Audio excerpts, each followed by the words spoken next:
Nah, hujah kedua yang mudah lagi menurut Quran itu begini. Sekarang misalnya ya, yuridu wa bikumul yusra, Allah itu menghendaki mudah. Itu kalau kita maknani, itu gampang.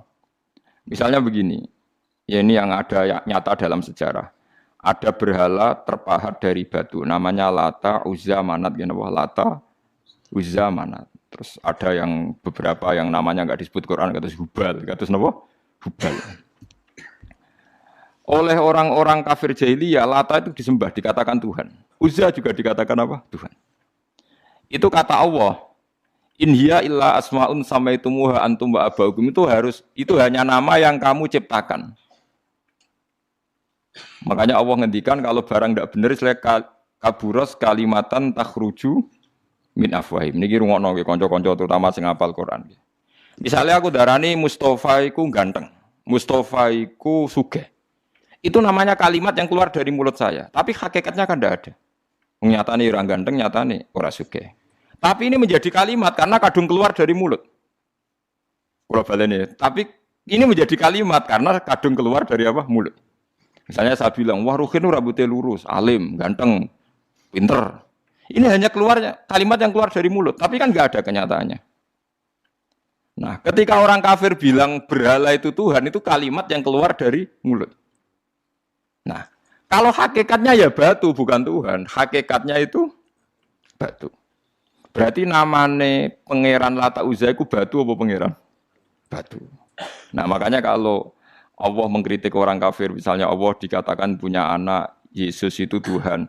Ngendikane Allah napa kaburas kalimatan takhruju min afwahim. Sungguh kalimat itu satu kalimat yang salah, tapi yang kadung keluar dari mulut mereka. Jadi nomor dua ada kalimat yang memang benar. Seperti saya mengatakan 1 ditambah 1 2, 2 tambah 2 4. Nah itu baru hak karena nyata. Dikatakan apa enggak dikatakan ya tetap 2 ditambah 2 4. Sama dengan la ilaha illallah. Jadi la ilaha illallah itu sudah wujud sebelum sedunia ngakui la ilaha illallah itu sudah ada apa belum? Kalau bedai. Sebelum ada orang Islam di seluruh dunia, Allah satu itu sudah wujud belum? Sudah. Kenyataan ini sudah ada belum? Sudah. Lah berhubung sudah kadung ada, kita hanya menyaksikan asyhadu, saya bersaksi, a'lamu, saya tahu. Karena sudah ada, makanya disebut fa'lam annahu la ilaha illallah. Wong sudah ada, kita tinggal tahu, tinggal bersaksi. Nah, kalau yang tidak ada itu mbok dikatakan pun tetap tidak ada, itu hanya jadi kalimat yang keluar dari mulut, wong barangnya tidak ada. Itu disebut apa? Kaburas kalimatan takhruju min afwahim. Iyaquluna illa kadziba. Jadi kalimatnya itu ada, tapi fakta yang ditunjuk kalimat itu tidak ada. Faham ya lah. Mulanya ciri utama agama itu kul ja'al haqqu wa zahaqal batil. Barang hak itu pasti ada, yaitu Allah. Barang batil ya pasti tidak ada. Pangeran telu itu tidak ada. Watu jadi pangeran ora ono. Santet ngasari dadekno aku mati ku ora ono. Mulane kula nek santet wong ora tau ndonga tolak santet. Wong cara kula santet mboten enten. Nah, percaya jajal nggak sih mati aku, paham gitu. Jadi gitu. Memang nggak ada. Lo soal misalnya, tapi wonten Gus yang mati, onok domain yang wetenge ngene. Ya sing ono dom. Iku jenenge ora santet biasa wedo. Lah nek mati kena santet itu biasa kepelitis truk ya mati. Kena virus. Cara kula dipanteni santet itu malah lambat, kadang 3 dina lagi mati. Jas pleng truk. Jas pleng pesawat. Jadi ini yang paling angel nih bab tauhid. Sebenarnya tauhid itu gampang, buatan jelimet. Makanya Allah melatih kita yuridu wa bikumul yusra. Andekan manusia seluruh dunia dipoling untuk melihat Lata dan Uzza, itu apa? Enggak usah ada orang Islam, enggak ada orang kafir, enggak usah intervensi. Pasti mereka jawab itu batu. Andekan Isa Yesus itu dipampang di dunia, orang poling, orang Islam kafir, enggak ada intervensi. Pasti akan bilang itu manusia. Paham ya? Tapi lewat rekayasa dicitrakan itu Tuhan. Lata Uzza dicitrakan itu Tuhan. Nah, itu disebut wa makaru wa makarawa. Jadi dimakru. Dia didesain sedemikian rupa. Misalnya di Yunani itu orang kalau bilang Tuhan itu akal, makanya bilang logos. Log itu logos. Tuhan itu arot. Niki rungokno aja sampai salah, nah salah kafir teman. Tuhan itu arot, Tuhan itu sifat. Jadi Tuhan itu tidak ada zatnya. Kemudian logos ini nempel di Yesus, kata orang Kristen. Sehingga logos. Logika akal. Makanya kalau orang filsafat darani Tuhan itu akal 1, akal 2, akal 3, akal. Makanya disebut logi, ideologi, log. Nah, pertanyaannya kemudian saat Allah itu arot, Allah itu log, kemudian belum ada tempatnya, Allah bergentayangan di mana? Sebelum Yesus ada, terus lalu Allah bersemayam di mana? Terus ada orang Majusi bersemayam di api. Nanti yang orang kafir jahiliyah bersemayam di arca-arca itu. Yang orang kuno Majusi di mana, di gunung apa? Mungkin orang Sugian di gunung Kawi macam-macam itu terus. Wah, itu kan terus jadi repot. Repotnya adalah kalau sifat itu harus nempel di zat. Dan zatnya mana nggak jelas. Itu satu. Nomor dua, sifat itu sama mausuf itu mesti dulu mausufnya. Nah, makanya kata ahli ilmu kalam, jangan pernah kamu mengatakan Tuhan itu sifat. Kalau Tuhan sifat nanti butuh nempel nopo. Zat.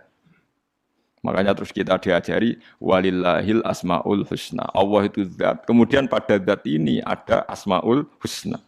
Jadi mulai dulu Allah itu al-qayyum, zat yang berdiri sendiri. Nah, ini pentingnya ngaji. Ana wong alim-alim mesti wali. Ana wong alim ra wali, goblok-gobloke wong alim.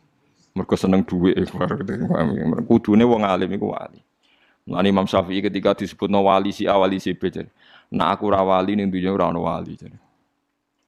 Dadi idza lam takunil ulama auliya alillah fama ala wajil ardi min waliyin. Nah, ulama wis gak wali ning dunya wis ora ono napa wali. Karena hanya ulama yang bisa menjelaskan kenapa harus ada tauhid. Nah, ulama ngerti logikanya. Fa'lam annahu la ilaha illallah. Kamu tahu. Bisa diketahui itu karena barangnya sudah hak, sudah wujud. Kalau barangnya belum wujud kan tidak bisa diketahui. Misalnya begini. Berhala Lata Uzza itu yang bisa diketahui satu. Bahwa itu batu. Karena batu itu wujud. Ya, batunya itu wujud. Tapi sifat ketuhanannya Lata Uzza tidak wujud. Makanya nggak bisa diketahui. Wong nggak wujud. Agar barang ra wujud kan nggak bisa nopo diketahui. Yang bisa diketahui hanya barang wujud. Makanya fa'lam annahu la ilaha illallah. Harus tahu. Tapi andai kan kita tidak tahu pun ya tetap Tuhannya Allah. Tahu atau tidak tahu. Nah, ini di sini Quran sering bilang kul aminu bihi aula tu'minu. Cek kowe iman, cek ora iman ini enggak ada pengaruhnya bagi wujudnya Allah ning zaman azali. Di kula baleni malih itu memang. Jadi dulu itu orang-orang terjebak ketika Tuhan yang Yunani dianggap logos, log. Kemudian di Timur Tengah, Tuhan itu dianggap satu arot, sing nemplek, sifat sing nemplek ning berolo-berolo. Nggak ning daerah Majusi, ning Wasani, sing nemplek ning nopo geni macam-macam. Mon niku walhasil akhirnya semuanya itu kalah dengan tauhid sing digawa Kanjeng Nabi Muhammad sallallahu alaihi wasallam. Bahkan sekarang yang Nasrani pun itu tidak pede dengan teori trinitasnya. Orang kan sekarang tahu semua kan perdebatannya Ahmad Didat sama Stanley Fischer itu macam-macam. Itu kan sampai ada seorang mahasiswi dari Swiss ketika yakin sifat Tuhan yang dijelaskan Ahmad Didat bilang, sepertinya Tuhan Anda lebih menarik. Karena dibilang Tuhan Islam itu tidak punya anak, tidak diperanakkan, tidak ada padanannya. Kalau Tuhan Anda ini padanannya banyak gini-gini terus itu ada orang tertarik. Sepertinya Tuhan Anda lebih menarik. Karena sifatnya lebih apa? Ya lebih menarik. Terus tadi maknanya walat itu kalau menurut ilmu kalam itu dua. Walat itu anak fisik, anak gen. Atau walat maknanya tawalud, konsekuensi dari satu hal. Tapi tidak karena diciptakan. Itu tadi misalnya HP dan pulpen ini benturan itu menimbulkan suara. Suara ini diciptakan HP, apa suara itu tidak ada yang menciptakan? Yuna ilmu kalam dibakas. Nah kamu bilang diciptakan HP, HP-nya sendiri tidak merasa menciptakan. Batu sama batu benturan, terus ada suara. Kamu bilang diciptakan siapa? Diciptakan batu. Batunya takoi, kamu yang menciptakan suara itu. Enggak, saya tidak punya akal kok. Paham? Nah lalu yang menciptakan suara itu siapa? Suara itu udah ada. Yang ada itu kamu dengar suara. Suara kupingem darani ngono iku suara. Tapi nak cara akal darani sing ngono apa ya watu. Watune apa benturan. Iki cara ilmu kalam. Lah suarane biar krupingku suara. Ya sudah begitu aja nah. Jangan sampai kamu menganggap kejadian alam ini kebetulan.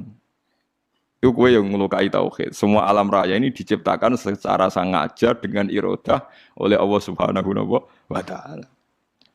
Jadi lam yatawallat min wujudihi syai'un. Jangan sampai kamu berkeyakinan setelah Allah wujud otomatis makhluknya wujud. Berarti wujudnya makhluk tanpa kehendak Allah. Itu keliru. Itu ya termasuk tawalud. Kalau kamu meyakini begitu berarti terjadi keyakinan apa? Tawalud. Setelah ada Allah otomatis makhluknya ada. Itu ya dosa besar. Kafir. Nah, itu dosa besar tapi apa? Kafir.